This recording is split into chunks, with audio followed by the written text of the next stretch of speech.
We are joined on the line by Arash Madani. And hey, in all the years that you covered for national networks, you covered Olympics. Were you not in Vancouver 2010? I did 5 Olympic Games. My first one that I covered and worked was London 2012. I went to Vancouver for a week, not in a working capacity, but in a observing, drinking, enjoying capacity. But I did London, Sochi, Rio, Pyeongchang. I missed the 2 COVID games. Then the last one I did was Paris 2024. Well, it didn't look like you really missed much I thought Tokyo looked cool. Beijing didn't look like a place that should ever have Winter Olympics, so it's been refreshing to see on the TV in Italy. You actually see mountains and you see real snow. What was your favorite Olympic moment of all the ones that you got to be at, whether you were there in a working capacity or just as a fan? That is a great question, Brendan. I mean, look, it's recency bias for sure, but Paris 2024, it was a rainy night at the Olympic Stadium, and I think one of the coolest events that you can watch live is the 4x100 meter relay in track and field. It is human bumper cars, it is chaos, it is sprinting, and so I'm 45 years old. So when I was a teenager, the Donovan Bailey era was just so massive, and it had followed the Ben Johnson thing. So here we come to the Olympic Stadium, and my colleague at the time, camera operator Hugo Regenball, looks at me as we go in. He said, what's best case scenario here for Canada? Like, is it 5th? And all 4 of the sprinters, none of them had reached a final. Andre de Grasse has a bum hamstring. I looked at Hugo, I said, hey, man, best case scenario is 8th. And then on a wet track, these dudes out of nowhere won gold. Like, the hair on my arms is just raised right now just thinking about it. And it was one of the great all-time Canadian sports moments. And it was, Brendan, I'm going to tell you, man, and I mean this sincerely, this is not hyperbole. When Andre did it, I'm 20 rows from the finish line. It felt like it was an out-of-body experience for me. And I'm a no cheering in the press box kind of guy, but it was the out-of-nowhere thing. It was the generation after Donovan and company and all those kinds of things. That was a really kind of special moment. Yeah, it's kind of hard to follow that rule when you're calling the Olympics, hey, but I know you have to buckle down and do it whenever you're there or you're a credentialed part of the media. Can you still remember all of the members? I'm putting you on the spot of the 96 4x100 relay, because I'm missing one. I can remember there was Donovan, obviously, Glenroy Gilbert. Was Bruni Surin on that? Bruni Surin sure was. Blast off, he had carved into his head Robert Esme. Oh, that's who it was. I was trying to figure out who the last one was. There you go. Yes. You beat me to it. The first one. By the way, are you wearing a Frank McChrystal Regina Rams t-shirt? Is that what that sure is? Am. They have an amazing collection. And when I was riding around on the bus last year, because I broadcast their games and I travel around with the team, they have just the amazing t-shirt collection, and I always felt left out. So I've been on a little spree picking them up throughout the off season, and I like it. This is just one for the collection. So sure. That great mustache that will never be duplicated ever again. You talked about a great moment. We talked about a couple of them from the 4x100. And Vancouver was epic with all the gold medals and all the attention it got from the Americans. And we're not quite doing so well in the medal count this time around. And you accept that with the summer games. You don't accept it so much with the winter games. From what you've seen sitting in Toronto, do you feel like we've had any of those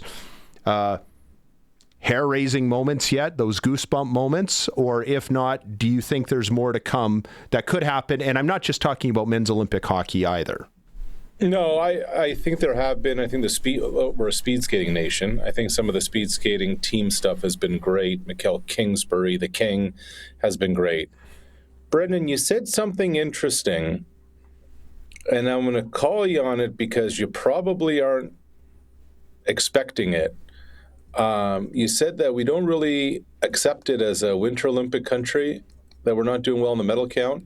Let me just tell you something. Get used to it. Canada's in trouble. when it comes to winning medals at upcoming Winter Olympics, because the athletes who are winning medals now are the ones in their last Winter Games, and there's no pipeline coming. This is a byproduct of the alumni and the graduates of the Vancouver 2010 hosting of all the funding, of all the resources that were poured in to make sure that we didn't make fools of ourselves as hosts of those domestic games. You look around these sports right now, and who's the next downhill skier? Who's the next figure skater? Who's the next speed skater? On and on you go. There aren't many. David Shoemaker's the CEO of the Canadian Olympic Committee. He's been raising alarm bells. Nobody's been listening. And unless it comes down to more funding that's going to come to some of these federations, it's not going to get better. It's going to get worse. So what's the answer? Is it more of our tax dollars to prop this up, or is it finding some high-powered lawyer like what Marcel Aubut was with the Own the Podium? And I don't know how much of their success was because of him. He was more the face of it at the time. Or is it a mixture of the two, you think? No, like there's no money in corporate Canada to really well, I shouldn't say there's no money. Let me rephrase. There's no appetite from corporate Canada to truly show a real investment into investing in our amateur sport programs and our high-performance athletes. There is a window dressing.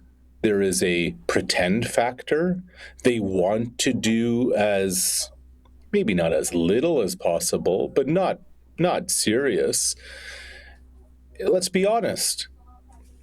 They are all corporations that report to quarterly shareholders, and there's a little bit of goodwill that comes 2 weeks every 2 years with the Summer and the Winter Olympics, and that's about it. So when corporate Canada really isn't going to answer the bell, and they've shown they haven't for the last 14 years, 15 years, where else is there to go? Look, you talk about national pride, you talk about unity, you talk about bringing people together, etc. That's what sport does. That's what the Olympics does. There's no divisiveness when it comes to rooting for Team Canada. And so, yeah, you can say, okay, tax dollars, but think about where some of the tax dollars also go. And I think that there are a lot of Canadians who might debate you on where some other programming occurs. I don't think many will debate you on this. Yeah, you know what? It's hard to say. I don't discount anything of what you're saying, and it does kind of feel like we're drifting back to how it was before Vancouver 2010, because that was really the high water mark, and maybe we're just living off of that and still dining on that. Hey, we haven't talked about it yet, so I want to get to the MLB salary cap talk. There's been a little more chatter about it this week, and there will be all season long, because a lot of people think that we're going to have some kind of doomsday after 2026, and I'm not sure that they're wrong. It looks like there's a collision course here between the MLB Players Union and the owners, and of course the head of the union had to step down this week, Tony Clark, because of some other issues. But when I look at the sport, I personally think that a salary cap would be great for Major League Baseball for a lot of reasons. But I want to cite an example, and I just thought of this. You're a Minnesota Viking fan, aren't you? That's your team? I am. Yeah, okay. That is unfortunately my team, yes. My condolences. I'm a Denver fan, so it's not a lot better for me usually. But I was going to say, I get NFL'd out anyways. But the point is, when Kirk Cousins signed his contract with the Vikings, it might have been on Bob McCown's show or somebody's show in Toronto, they had a tax expert on who explained that apparently the Jets had made a superior offer, but because of the tax rate in New York being a little bit higher, and Cousins was a resident of Michigan, and Michigan and Minnesota had, or maybe still have, a reciprocal tax agreement. So the net income was about the same on the Vikings offer as per the Jets. And it's like, well, if the money's equal, well, where would you rather play? The Jets or in this amazing new stadium like Minnesota? And I've often wondered if the salary cap has been one of the reasons why, well, we know it's one of the reasons why, but not only has it kept the New York teams in check, it's been an impediment for New York teams having success. And it makes me worry a little bit about the Toronto Blue Jays. I think a salary cap would be good if some of us still cling to the dream of Major League Baseball returning to Montreal and that sort of thing. But getting star players to come play for the Blue Jays is a lot easier when you can give them a bit of a northern living allowance. And I suspect that's why Dylan Cease is getting all the money he's getting, and some other players are getting that money. And I know when Charles Bronfman owned the Montreal Expos, he gave a lot of players bonuses that would be over and above. So if we're living in a salary cap world where the Blue Jays can't have a top 5-6 payroll regularly, that's not a good thing for Blue Jays and their fans, is it? I don't know. I mean, look, there's so many layers to this. The first thing is there is zero evidence that shows a salary cap will lead to parity across any sport. Reaching the National League Championship Series last year, your Milwaukee Brewers. Winning the World Series in 2015, your Kansas City Royals. Reaching the World Series in 2016, Cleveland. You go back, I think 2017 or 2018. I think it's 2018. The Brewers were back in the NLCS. I mean, the biggest issue in the NBA today, a cap league, is what? Tanking. There are more teams wanting to lose than there are more teams wanting to win. You have a salary cap there. I get 18 games, 17 games. The NFL isn't the same as 162, but you can confidently say 5 or 6 teams by Halloween are out of the mix as well. What is a salary cap? It is salary suppression. That's what it is.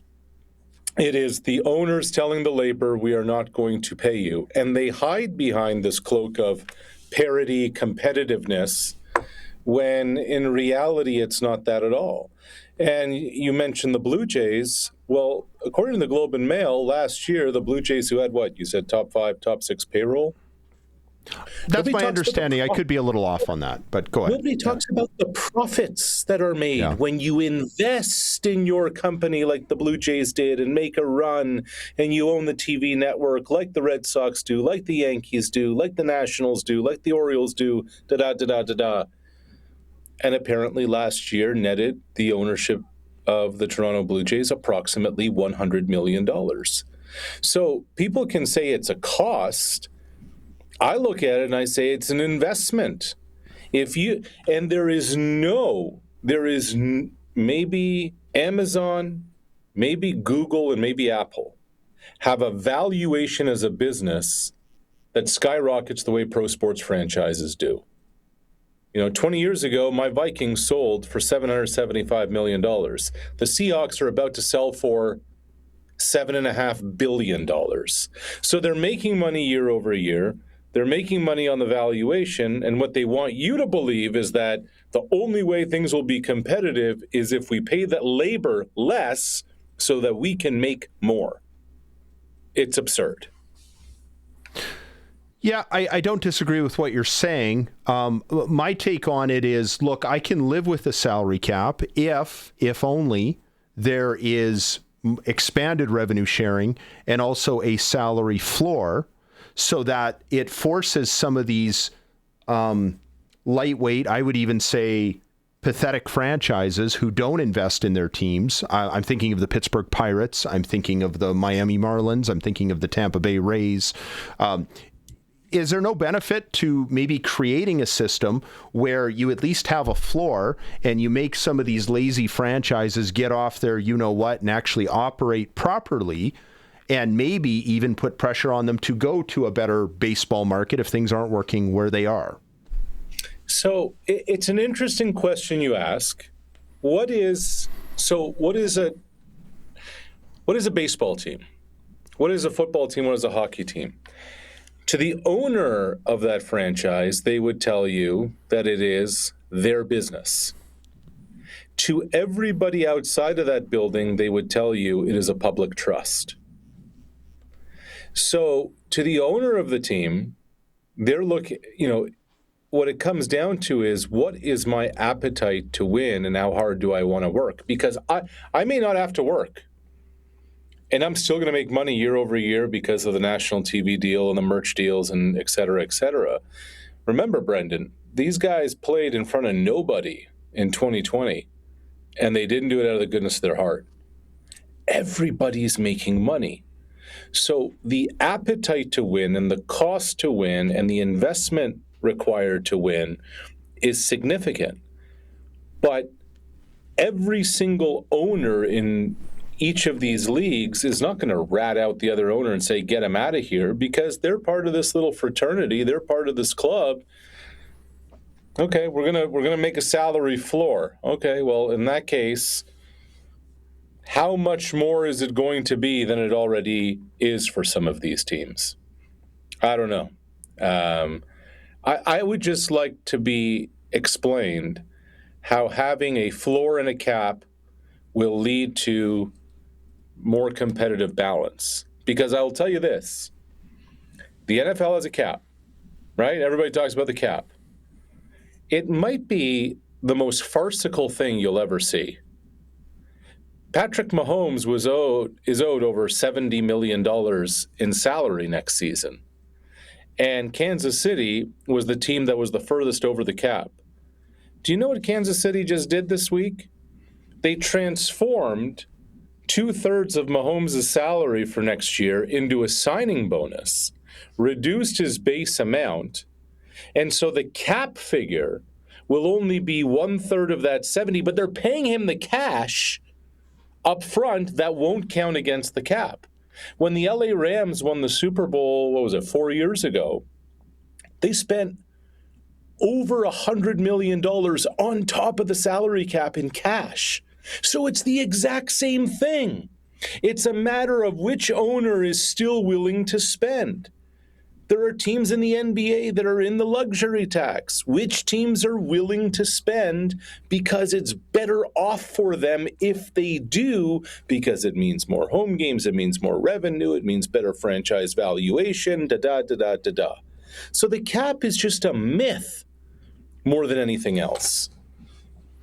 Yeah, that's a fair point, too. And to your point, we've had a salary cap in hockey for 20 years now, and the Canadian team still hasn't won the Stanley Cup in that time. So your point is well taken. Listen, we'd kick it around some more, but I'm way past my deadline here to take a break. This is awesome. I can't wait to do this with you again, and enjoy the rest of the Olympics. I'm sure we'll be talking about it.